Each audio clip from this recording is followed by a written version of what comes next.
की जय। पतित पावनी कलिमल हारिणी मोक्षदायिनी मंगलकारिणी माँ गंगा मैया का ये पुराण प्रसिद्ध विश्व प्रसिद्ध तीर्थ हर की पौड़ी ब्रह्मकुंड पर आप बैठे हैं।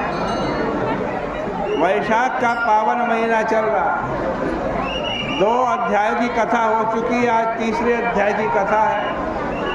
नारद जी कह रहे हैं यो वर्त्यो द्विजवर्याय पर्यंतं तो श्रमापहं यत्र स्वस्थः सुखं चेते शीतलानिलसेवित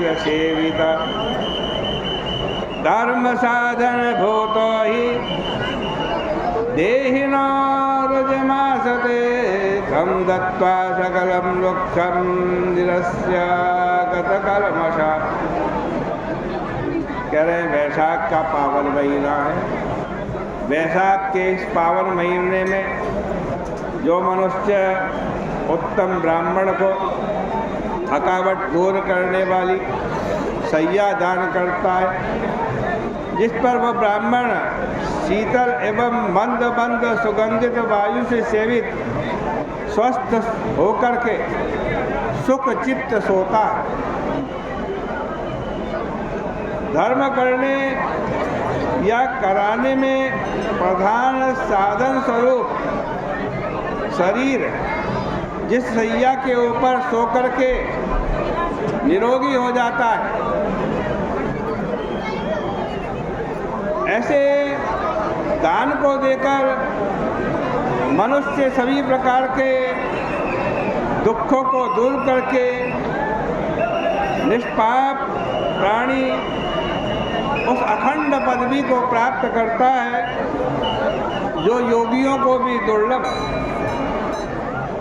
धूप से तपे एवं थके हुए प्राणियों को, ब्राह्मणों को, संतों को, महात्माओं को थकावट दूर करने वाली उत्तम शैया देकर हे राजन दाता कभी भी जन्म मरण एवं बुढ़ापे आदि से पीड़ित नहीं होता। ब्राह्मण जिस शैया को ग्रहण करके आजन्म स्वस्थ चित्त होकर के सोता है, उसकी तो बात ही क्या।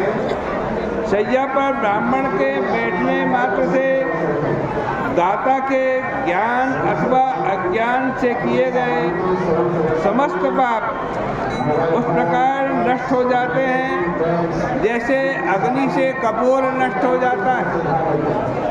यदि ब्राह्मण सुखपूर्वक सोए तब निस्संदेह ब्रह्म निर्वाण अर्थात परम पद मोक्ष प्राप्त करता है। स्नान मात्र से अत्यंत भगवत प्रिय वैशाख मास में जो शैया दान करता है, इसमें संदेह नहीं कि वह उसी जन्म में सुखों को भोग कर आज सभी प्रकार के सुखों से संपन्न हो जाता है। आज कहते हैं शैया बड़ी उत्तम है, उसमें सुखपूर्वक निद्रा मिलती है।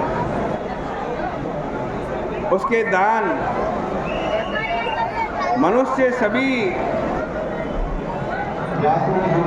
आज सुखों को प्राप्त करता है। इसके दान से साम्राज्य का भोग करता है। शैया दान ना कर सके तो चटाई का दान करे। चटाई जिनको से बनी हुई चटाई, जो चटाई का दान करता है और उसमें ब्राह्मण विश्राम करता है। कंबल का जो दान करता है उसमें भी ब्राह्मण सुख प्राप्त करता है, क्योंकि इन दोनों चीज़ों से नींद आती है।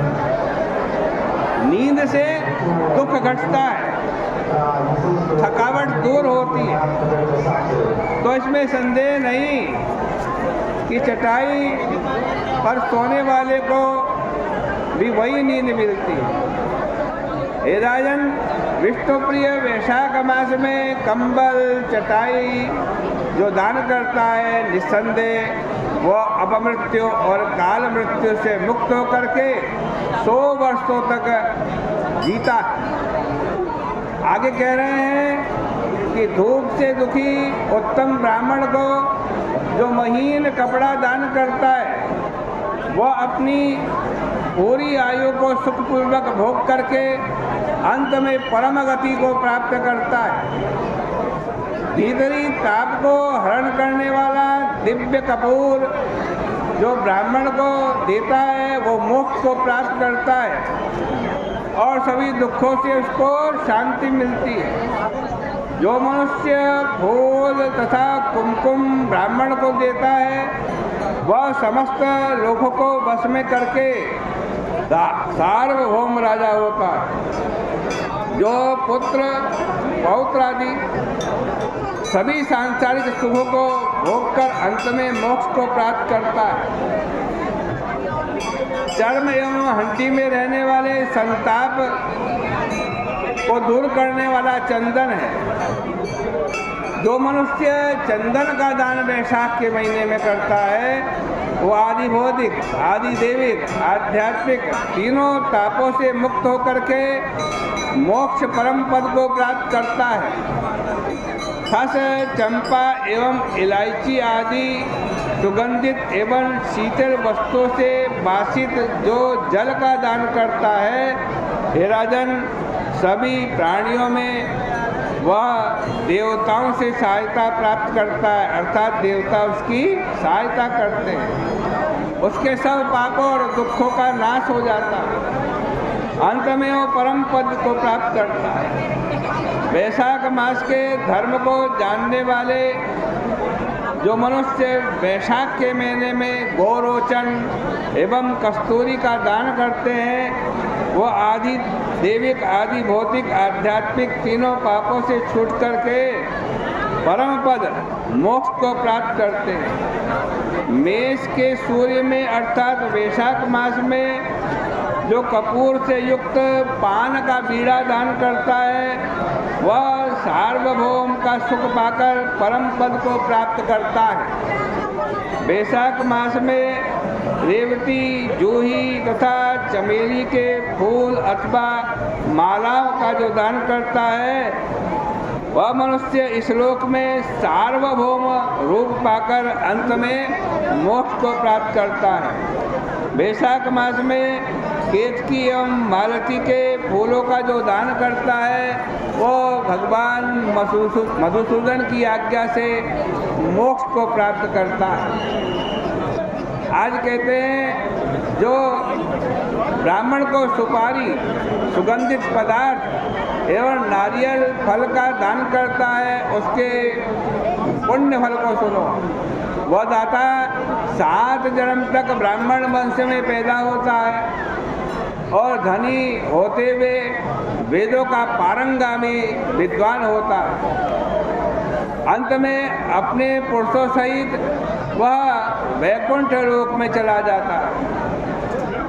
वैशाख महीने में जो ब्राह्मण के लिए घर बनवाता है, उसके पुण्य का वर्णन हे राजन मैं नहीं कर सकता, अर्थात उसको अथाह पुण्य की प्राप्ति होती है। जो बालू बिछा हुआ छायादार सुंदर मंडप जिसमें प्याऊ भी लगा है, उसको बनवाता है, वह तीनों लोगों का स्वामी हो जाता है।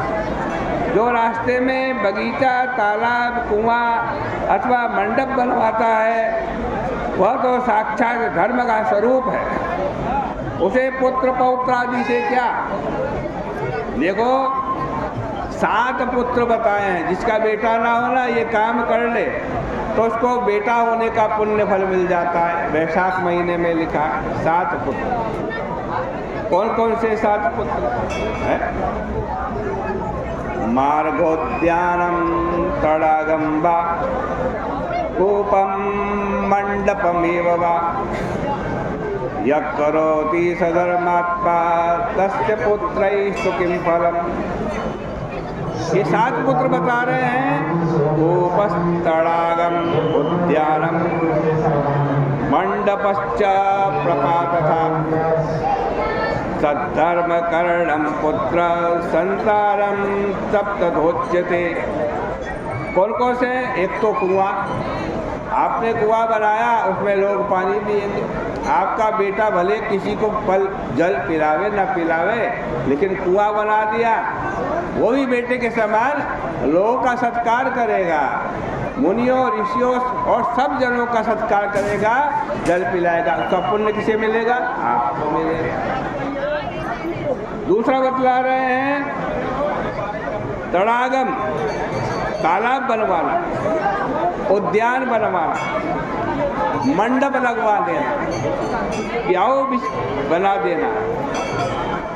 आज कहते हैं ये 7 पुत्र बतलाए हैं। इसमें संदेह नहीं कि इनमें से किसी एक को भी नहीं करने वाला मनुष्य स्वर्ग आदि लोक नहीं प्राप्त करता। उत्तम शास्त्रों का श्रवण,